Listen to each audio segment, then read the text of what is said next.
Pemirsa PT Pan Brothers pertama kali IPO pada 16 Agustus 1990 dan rekan saya Rolando Sambuaga akan menyampaikan sejumlah informasinya untuk Anda. Silakan Rolando. Iya, baik Cakri dan pemirsa, PT Pan Brothers Tbk pertama kali didirikan pada tanggal 21 Agustus 1980 di Tangerang, Banten ya. Nah, seiring waktu, perseroan yang bergerak di bidang tekstil dan garmen ini terus berkembang dan menjadi salah satu pemain utama pada sektor industri pakaian. Dan berikut sejumlah data terkait dengan Pan Brothers.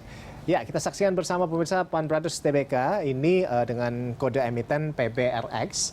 Melakukan pencatatan perdana di Bursa Efek Indonesia waktu itu pada 16 Agustus 1990 di papan utama dengan sektor miscellaneous industry, subsektor tekstil and garment, lalu bidang usaha industri garment. Dan kita saksikan bersama pemirsa ada siapa saja pemegang saham dari PBRX ini.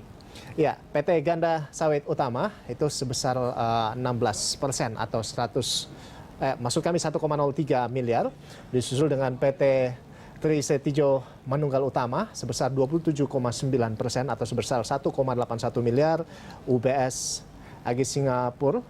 Nah ini Burlingham International Ltd. Ya, ini sebesar 6,9% atau 450 juta, lalu masyarakat sebesar 3,17 miliar atau 49,1%, dan selanjutnya ada Anna Patricia Sutanto. Nah ini sebesar 4,1% atau 271 juta. Dan berikutnya kami akan ajak Anda untuk menyaksikan seperti apa pergerakan harga saham PBRX.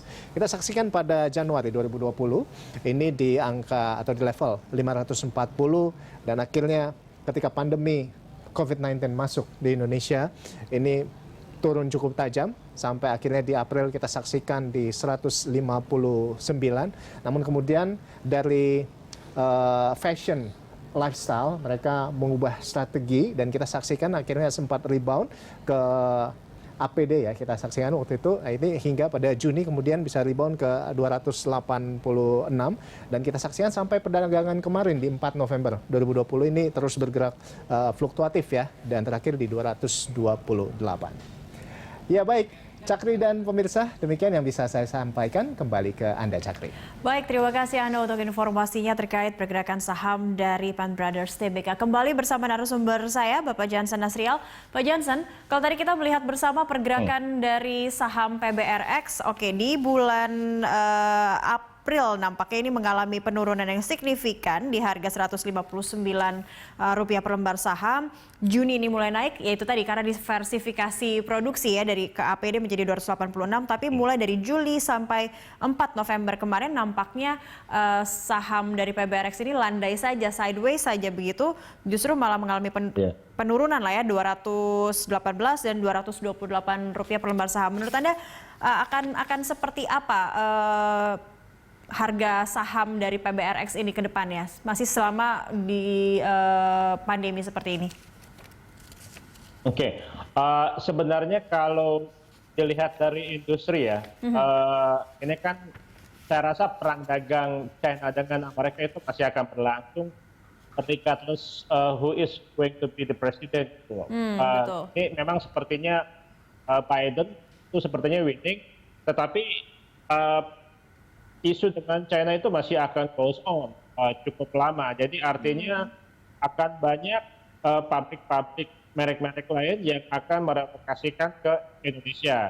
Nah, apalagi PBRX ini sudah mempunyai well established running manufacturer gitu ya untuk produk-produk internasional.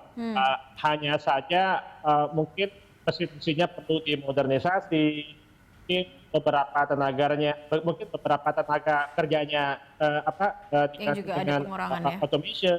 Jadi beberapa sistem yang harus di-upgrade untuk memperbaiki kinerja COGS-nya, cost of goods-nya, karena memang sejauh ini profit margin-nya PBRX itu sangat tipis, 3%. Nah itu yang menyebabkan kinerja harga saham PBRX itu hampir hilang, tidak kemana-mana. Padahal kinerja EPS growth sangat impresif. Jadi selama COGS itu masih menjadi beban besar, agak sulit bagi PBRX sahamnya itu bisa menunjukkan kinerja yang bagus untuk beberapa Ya, ke depan. Pak Jansen, lalu kalau untuk melihat pergerakan saham yang dengan demikian, target saham yang realistis yang bisa dicapai oleh PBRX ke depan untuk masuk ke 2021 dan rekomendasi Anda sendiri untuk PBRX seperti apa, Pak?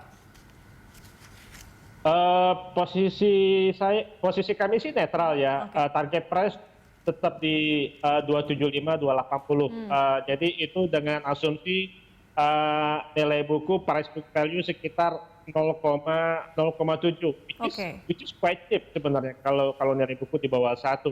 Hanya saja kalau misalnya sudah ada improvement, memperbaiki kinerja COGS-nya dan juga artinya kinerja profit margin, itu saya rasa nilai bukunya akan menjadi mahal. Jadi bisa mencapai potensi ke atas 300 kalau misalnya sudah ada terjadi automation, terus production efficiency, dengan sendirinya nanti artinya akan improve. Baik, jadi bisa direkomendasikan jangka panjang begitu ya untuk PBRX sendiri? Jangka panjang sekali. Oke, baik. Terima kasih Bapak Jansen Nasrial, SVP Research Kanaka Hita Solvera telah bergabung bersama kami di Corporate Action pagi ini.